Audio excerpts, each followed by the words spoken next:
suwax wanaagsan daawadayaal ciidamada militariga dawladda Soomaaliya iyo waliba sidoo kale kuwa maamulka koonfur galbeed oo iskaashanaya ayaa xalay waxa ay weerareen maleeshiyaad uu hogaaminayay Duqow warar hordhac aan helayna ayaa sheegaya in lagu taqalusay Duqow oo halkaasi lagu toogtay iyo maleeshiyaadkii isaga la socday oo qaarkood gacanta lagu dhigay muuqaalkan ayaa saaxiibayaal kugu la wadaagi doona xaaladii ugu dambeeyay ee Yaaq Biriweyne oo naqatay goob furin dagaal ah oo markaasi Duqow iyo ciidamadiisa ay si weyn ugu dagaalamayaan muuqaalkan ayaan ku faaqidi doonaa dhinacyada kala duwan ee halkaas isku haya warar kala duwan oo degdeg ah oo soo baxaya saakay ayaan rabaa in halkan kugu la wadaagay ilaa dhamaadka muuqaalkan la dhameeso muuqaalkan si share garay hadii ay taana markuu ugu horeyso YouTube-ka soo subscribe garay saaxiibada la wadaag qaybta hoose faaladana aragtidaada waa noo muhiim daawade mahadsanidin hagaag aynu ku bilaawno ciidamada militariga Soomaaliya kuwa dawladda federaalka Soomaaliya iyo kuwa maamulka koonfur galbeed oo isku dhinaca ayaa weerar cirka iyo dhulka ah waxa ay ku qaadeen maleeshiyaad uu hogaaminayay Duqow oo dhuumaal ay markaas ku dhaamaalaysanayeen banaanka Yaaq Biriweyne iyadoona halkaasi maalmihii u dambeeyayba uu gabaad oo kaga dhigtay ciidamadana uu halkaasi uu kaga gambanayay Duqow oo markaa kamid ahaa askartii kuwa isbaarada dhiganayay wadada isku xirta Muqdisho iyo waliba baydhaba ayuu markaasi kamid ahaa tuugadii halkaasi lagu bartay ee sida weyn uga kulumaysanayay balse maamulka koonfur galbeed oo ay markaasi kaashanayaan ciidamada xoogga dalka Soomaaliyeed ayaa horay howlgalo u sameeyeen ay ku baxsanayeen Duqow iyo xirtiisa waxa in ay markaa galaan duurka ay keentay celbiyood markaasi ku yaala Yaaq Biriweyne ama markaasi halka loo yaqaano daafeed ama markaasi walaweyn ay markaasi ku dagaalameen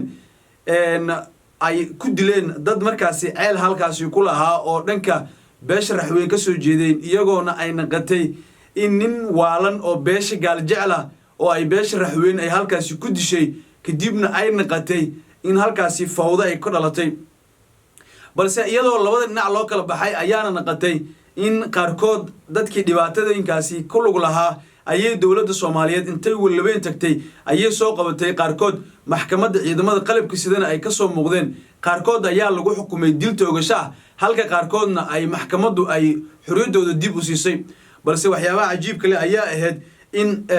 shabakad isku xiran oo markaasi hogaaminayay Duqow ayaa markaasi u baxsaday dhanka duurka ah iyagoona ay qoryahooda wateen ay sheegeen inaysan jirin cid u soo dhawaan karto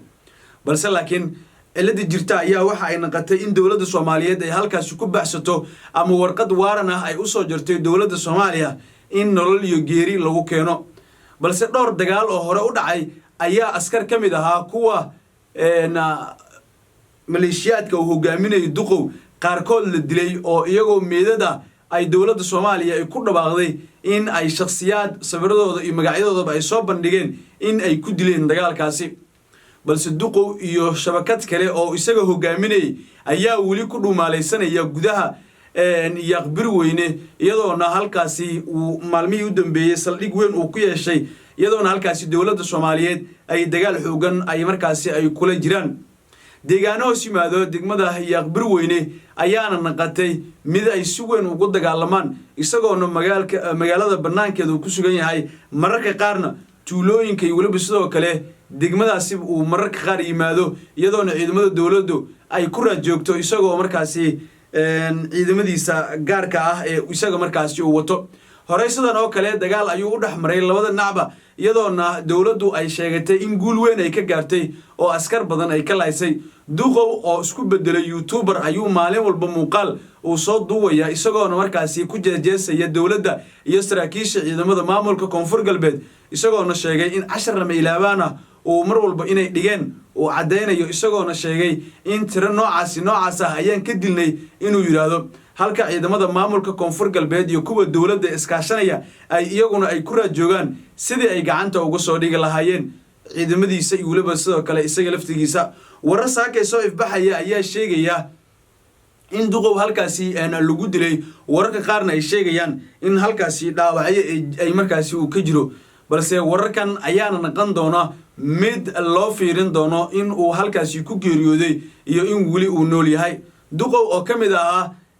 dadka dawladdu ay ku xukuntay dilka toogashada sidoo kalena warqad waaran ay u jirtay in isagoo nol la soo qabto ama in isagoo oo markaasi meyd la keeno sidii isaga iyo kuwii ka horeeyay ee la yeelay balse dawladda Soomaaliya ay waliba sidoo kale maamulka koonfur galbeed oo iskaashanaya ayaa u tartiibsanaya sidii ay gacanta uga soo dhigi lahaayeen ay noloshana ay u dhaafsiin lahaayeen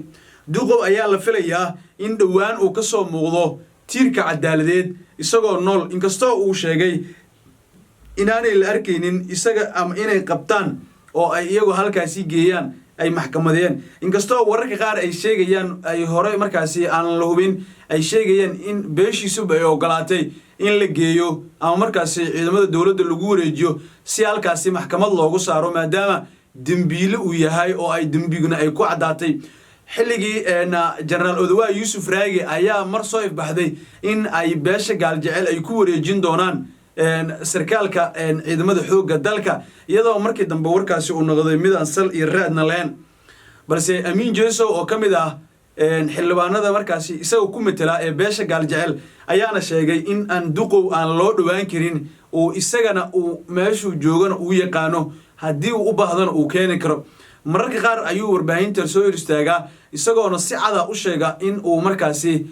oo uusan waxba ka gelin mararka qaarna uu difaaco ayay naqatay balse dawladda Soomaaliya ayaa ku raad joogta inay gacanta ku soo dhigto Duqow iyo ciidamadiisa ama in ay markaasi nolol iyo geeri midkood ay ku keenaan